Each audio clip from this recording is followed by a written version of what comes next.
Alors, merci beaucoup René.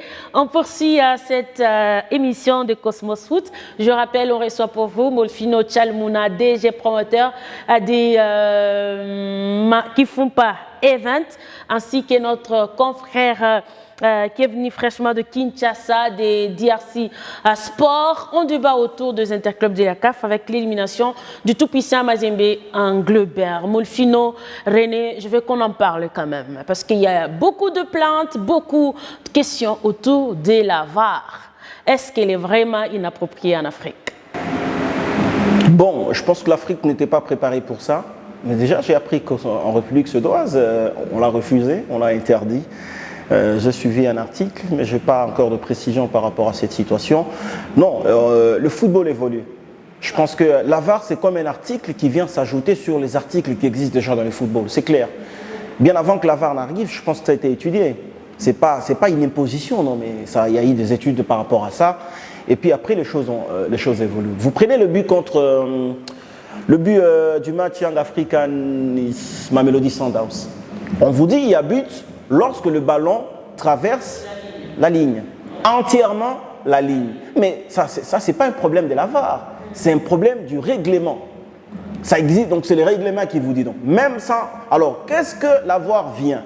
La VAR vient juste pour nous aider à bien étudier l'action et avoir également une idée nette sur cette action, soit savoir s'il y a eu but ou pas. C'est ça les problèmes. Parce que si c'était juste l'arbitre central, mais il accorderait but sur le champ. Mais quand la VAR rappelle, on revient maintenant pour regarder maintes fois l'action, on se rend compte que le ballon n'a pas entièrement traversé la ligne. Et lorsque le ballon ne traverse pas entièrement la ligne, il n'y a pas but. C'est clair et logique. On revient également sur l'action du tout-puissant Mazembe Anglebert avec Joël Béa, je crois.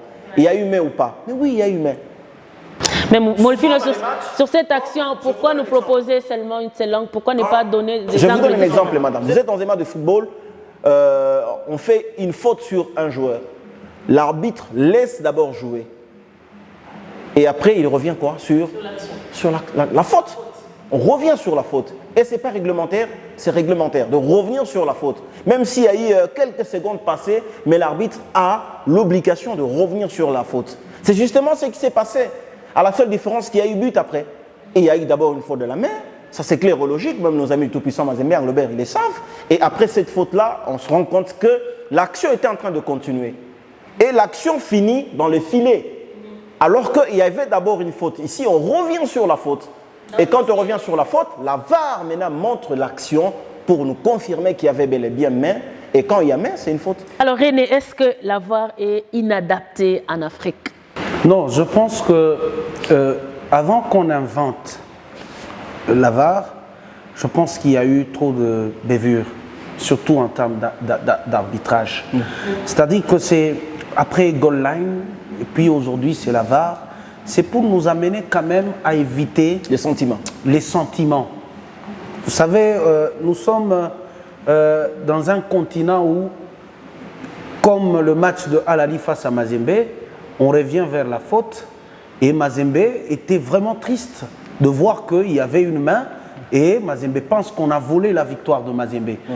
Et après, vous vous imaginez s'il n'y avait pas la VAR, qu'est-ce que Al-Ali allait dire? En revoyant les mêmes images. C'est-à-dire Al-Ali pouvait aussi se dire que j'ai perdu un match de demi-finale à cause d'un arbitre qui n'a pas vu, parce qu'il n'a que quelques secondes pour juger une action. Et je pense que la VAR a apporté quand même un plus en termes de jugement.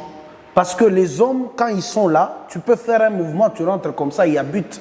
Tu n'as pas le temps de tout analyser. Exact. Et là-bas, on peut t'appeler. Mais jusqu'à preuve du contraire, on laisse toujours la latitude à l'arbitre de décider, quels que soient les angles et des images qu'on peut te donner. Mais si tu n'es pas convaincu, tu n'es pas convaincu. Tout à fait. Ce n'est pas que quand on t'appelle vers la vidéo, automatiquement la vidéo va te dicter quoi décider. Non.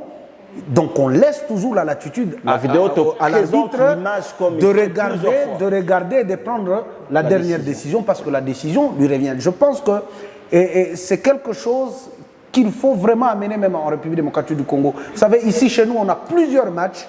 Dans quel match? Plusieurs matchs que ont gagné.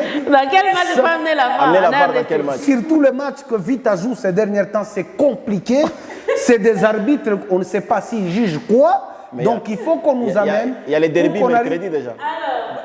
Là maintenant, c'est très compliqué. René, je pense qu'il y a un problème avec les arbitres. C'est pas seulement à Lubumbashi, pas seulement en RDC.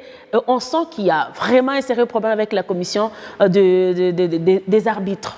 Hein, il y a toujours une mauvaise gestion de matchs à part les arbitres. Comment y remédier? Que ce soit en RDC, que ce soit en Afrique. Dernièrement, c'était en Europe avec, je pense, le match contre le Barça et Real de Madrid. Alors on sent que ça revient et presque à tous les niveaux. C'est des humains. Hein? Nous sommes humains, je pense qu'il est quasiment impossible que tu sois parfait. Sur 90 minutes de jeu, impossible. C'est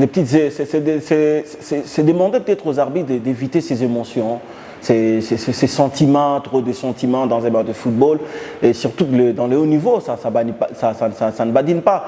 On a revu l'action du match Paris Saint-Germain contre Barcelone. C'est presque ce qui s'est passé avec le match Young Africa contre Mamelodi. Quand on revend, on sent que la balle, encore une fois de plus, n'avait pas franchi. Et donc, c'est des humains, mais seulement qu'on demande à ce qu'ils soient corrects envers eux-mêmes. Parce que dans une action, dans un match de football, il y a la conscience qui joue. C'est plus la conscience qui joue. Quand on joue avec sa conscience, je pense que ça nous éviterait beaucoup de choses. Ça, c'est un argument qui tient vraiment debout quand on parle du football européen. Là, on peut parler des humains. C'est-à-dire que quand il commet cette erreur-là, et on sent qu'il est fait. Mais ici, on n'a pas d'abord deux arbitres. S'il faut qu'on parle de la République démocratique, on n'a pas deux arbitres. C'est-à-dire même les arbitres... Là, tu veux dire, en Europe, il y a des humains. Ici, il n'y a pas des humains. Non, ici, c'est très compliqué qu'on juge un arbitre qu'il est humain. Parce qu'on ne peut pas comprendre dans un match de football, un arbitre qui te livre à peu près, dans une saison, il va officier pratiquement 7 matchs. Dans 7 matchs, c'est 24 erreurs par match. Et il est fait régulièrement. C'est-à-dire que même quand on les choisit, même le supporter peut juger un arbitre sans pour autant connaître quelles sont les réglementations quand on joue un match. C'est-à-dire que nous, analystes, on a le temps de lire quand même la réglementation, comment ici, c'est comme... Vous savez, aujourd'hui, quand il y a touche, si le ballon te touche sur la jambe et ça va vers la main, il n'y a pas touche. Ok? Nous le savons. C'est pour dire quoi? On prend le temps d'étudier et de lire. Mais les arbitres de la République démocratique du Congo, même un supporter, peut lui montrer comment arbitrer. C'est trop grave. Au départ, c'est la passion. Ce n'est pas un métier où on veut chercher l'argent. Et ça, c'est la conscience d'abord des arbitres. Et puis, il faut que les arbitres soient recyclés chaque fin de saison. Il faut qu'on les apprenne. Et après, il faut que l'organisateur mette quand même des sanctions sévères. S'il faut radier quelques arbitres dans le championnat, il faut le faire. Parce qu'auparavant, les arbitres étaient là. Ça arbitrait dans les flous, ça arbitrait dans les Pefkin, mais on allait chercher au Congo, Brazzaville et en Zambie pour arbitrer un grand match. S'il faut qu'on en arrive là parce qu'ils ne sont pas conscients, il faut qu'on en arrive là. Parce qu'on ne peut pas commencer à en parler chaque jour et eux ils viennent, au lieu que ça soit la passion. On a vu l'arbitre sud-africain, il a son jet. C'est-à-dire c'est un monsieur qui sait chercher l'argent dans d'autres choses et quand il vient faire son boulot. Même s'il faut le corrompre, vous allez le corrompre avec combien? Parce qu'il vient déjà arbitrer par exemple un match de la Ligue des Champions avec son propre avion. Si vous voulez le corrompre, un monsieur comme ça, il sera correct. Sur d'autres essieux, vous avez un arbitre, c'est un professeur. Un autre arbitre, il fait autre chose. Mais nous, les arbitres, ils ont comme source de financement, c'est l'arbitrage. Et ça, c'est un problème majeur. Et c'est là où je veux demander aux organisateurs de voir un peu clair. Est-ce qu'il faut qu'on reste avec ce type d'arbitre ou il faut qu'on forme d'autres arbitres, mais qui ont d'autres travail à faire? Et je pense qu'avec ça, ça peut nous aider. Et puis des arbitres doivent être aussi, ils doivent avoir la conscience. Hein? Molfino a parlé des humains. Ces arbitres doivent être humains. Parce que quand vous gâchez la fête comme ça, on n'a plus de public dans les stades. C'est à cause des arbitres aujourd'hui. On en parlera tout à l'heure. C'est à cause des arbitres. Alors, Molfino, quelque chose à ajouter par rapport Non, mais à je crois ça? qu'il a souligné quand on vous dit, moi je connais des gens qui ne font plus le stade, ils vous disent, ah, arbitre nous balé, tout match, arbitre nous balé. Donc, ça, à un certain moment, ça fait ce que 2, 3, 4, 5 supporters de clubs refusent d'aller au stade, ils préfèrent rester à la maison et avoir le résultat. Soit carrément qu'on prenne le meilleur du pays que nous avons et ils vont faire le tour du championnat.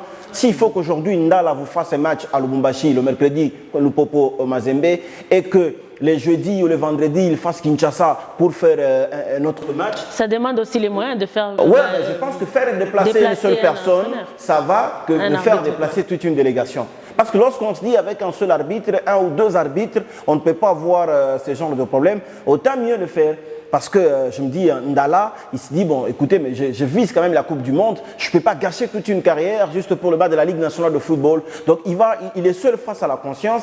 Et sur le terrain, vous allez vous rendre compte que les matchs vont finir sans problème. C'est vrai, il est humain. Il y a des petites erreurs qui peuvent toujours venir. C'est tout à fait normal. On n'a pas la voir pour corriger tout cela. Mais je pense que c'est le plus important. J'ai vu au niveau de la LIFCAT, avec le président Jacques Mwamba Ndumba, qui est en train de travailler sur de jeunes arbitres. Maintenant, comment faire pour pérenniser ce travail amorcé par la Ligue de football du Katanga pour que ces jeunes arbitres qui viennent, en tout cas, atteignent le haut niveau et sans l'argent dans la tête. Je connais aussi des arbitres... je pense que dès les bas, comme ça, il faut les inculquer aussi les valeurs. Je connais aussi des jeunes arbitres qui ont commencé 3 ans après, lorsqu'il fait les matchs de la Ligue nationale de football. L'objectif, c'est quoi? Il faut n'amener pas tes makuta. Il faut qu'ils n'aient pas d'amour. Et ces jeunes, on vous dit, ah, mais au Petit Rianzak a tout bien. Il avait très bien commencé, mais après un certain moment, il s'est perdu. Il est dans la bière, il est dans les femmes, il est dans l'argent et il a gâché sa carrière. Alors qu'après la Ligue nationale de football, c'est l'Afrique. Après l'Afrique, mais c'est la Coupe du Monde. Aujourd'hui, Ndala, il est en train de viser ces hauts niveaux-là, mais il ne va plus toucher il ne va plus se contenter de ces 30 000 francs de la Ligue foot. Hein. Après un match de football. Et puis moi, je ne pense pas qu'on lui donne 30 000. mais non, on ne peut pas donner beaucoup à Ndala et peu aux autres. Je crois qu'il y a un quota pour ça. Donc les arbitres, quand vous faites un match de la Ligue nationale de football, par exemple, c'est 80 000 francs. C'est 100 000 francs. Quand je dis 30 000 francs, je ne confirme pas que c'est 30 000 francs, c'est un exemple que je donne. Et donc c'est 80 000, 100 000 francs qu'on doit donner. Et donc je ne peux pas donner 80 000 francs, par exemple, à Eli Kassage, et puis je donne 800 000 francs à Ndala. Voilà là où va commencer le problème. Donc aujourd'hui, Ndala, quand il y a par exemple la prime qui sort de la Lina Foot, c'est combien? 80 000 francs. Ndala peut même peut laisser cet argent à ses assistants. Il peut laisser cet argent à l'arbitre des tables. Parce qu'il s'est dit, bon, la Lina Foot, c'est comme l'entraînement pour moi. Donc ça me permet de garder les hauts niveaux de l'Afrique, mais également de viser loin au niveau de la Coupe du Monde. Et qui les forme? J'ai eu à assister à plusieurs formations des arbitres. On a des arbitres qui ne savent pas courir. C'est-à-dire que même quand il faut juger une action, tu n'es pas là. C'est-à-dire qu'on a des arbitres qui doivent déjà partir. Quand il y a une faute là-bas, l'arbitre doit être déjà à la tête. Il n'y a pas du sérieux. À la fédération, voilà pourquoi nous disons, tant qu'il y aura ce qu'honore, il n'y aura pas avancement. Surtout dans le football congolais. Ils sont limités. Ils sont limités. Parce et d'ailleurs, la plupart ont été mis là pour la bonne gestion financière. Et non pas parce qu'ils ont la maîtrise du football. Vous pensez que les Conors n'apportent rien? Mais jusque-là, ça n'apporte rien. Qu'est-ce que ça nous apporte? Nous sommes allés où? Le Conor est arrivé, on jouait un championnat direct. Maintenant, là, on rentre encore en play-off. C'est-à-dire que les autres, bien qu'ils ne géraient pas l'argent correctement, s'il faut qu'on les dise, mais quand même, on jouait un championnat direct. Il y avait de l'engouement. OK? Mais quand le Conor est venu, mais maman, on descend. Pas des élections non plus. On descend. Et d'ailleurs, ils sont là uniquement pour l'argent. Aucune initiative pour le développement du football congolais. Aucune, alors aucune. Depuis qu'ils sont là, on ne fait que se tirailler, on ne va pas organiser des élections. D'abord, il faut qu'on gère bien l'argent. Et autres, vous gérez l'argent pour quoi faire? Il faut gérer l'argent et savoir ce que l'argent peut faire. Parce qu'aujourd'hui, l'argent de la fédération, ça nous sert à quoi? Bon, on a doté René... les arbitres de maillot, on a doté des arbitres de quoi? On le voit comme il s'habille là.